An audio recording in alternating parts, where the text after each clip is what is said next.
COVID relief package into law, providing billions in aid for the struggling airline industry. Let's welcome Sarah Nelson, International President of the Association of Flight Attendants. Thanks for joining us. I saw your notes. You were all ready just to rail against Trump not signing it, but he signed it, so I don't know what to talk about, Sarah.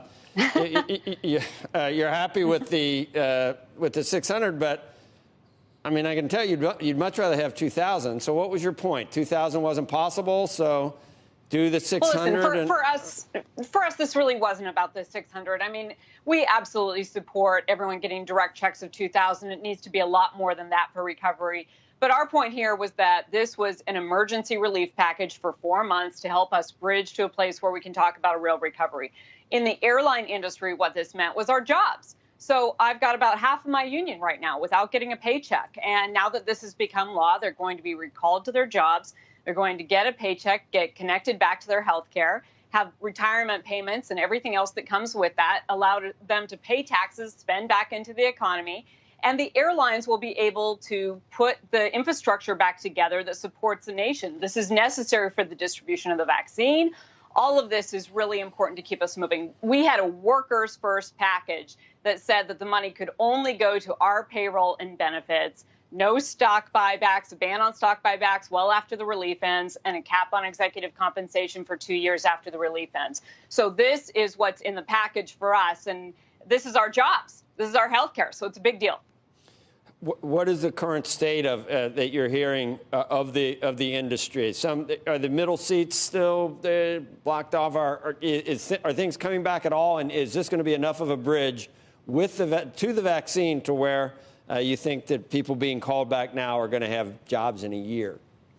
Well, let's be really clear. I mean, the airlines are still in a really tough spot because even though you see demand climbing back a little bit, almost to 50% now, we're talking about half of that in revenues. So this has been a sustained hurt for the airlines. It's not a normal time. This is not a normal economic situation or a situation where the airlines made bad business decisions and they've got to restructure. We're in the middle of a worldwide pandemic, and until we get the coronavirus under control, people are just not going to come back. That demand's not going to be there as long as CDC is telling businesses don't travel. We're not going to have that business and be able to recover. But the good news here is that we do have a vaccine and we're getting people recalled to their jobs, so we'll have the infrastructure in place to distribute it as quickly as possible.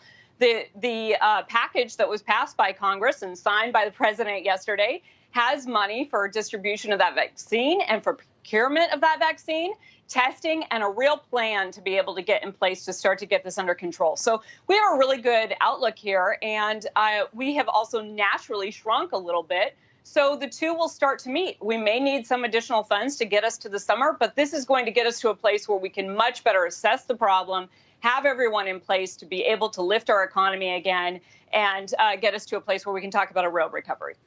You talk to your colleagues, and they're all at many different airlines. Who's done the best job, which management would you say, in serving both the public and its employees and dealing with this situation? Who's done the best and who's done the worst? Oh, boy. Well, that is a tough question. But let me tell you something. We have worked really, really closely with the industry here. They have been responsive when we've had no plan from the federal government. They responded within a week with our call for a national mask mandate, at least on airplanes and in airports. And I'll tell you, leading the pack and doing a really good job on safety is Frontier. They have been amazing. And we have worked really well with all of the airlines across the board. We've got an organizing campaign at Delta Airlines. The reason that the airlines have been responsive is because we have a voice in safety. We're 80% union in the airline industry, and we're integrated into all of those talks with the government, with the airlines, and with our partners around the world. So we need to get a voice at Delta Airlines as well, and that's really important. But I have to tell you, what was really concerning for us was that we were starting to see the stress and strain of cost cutting into some bad decisions on public health.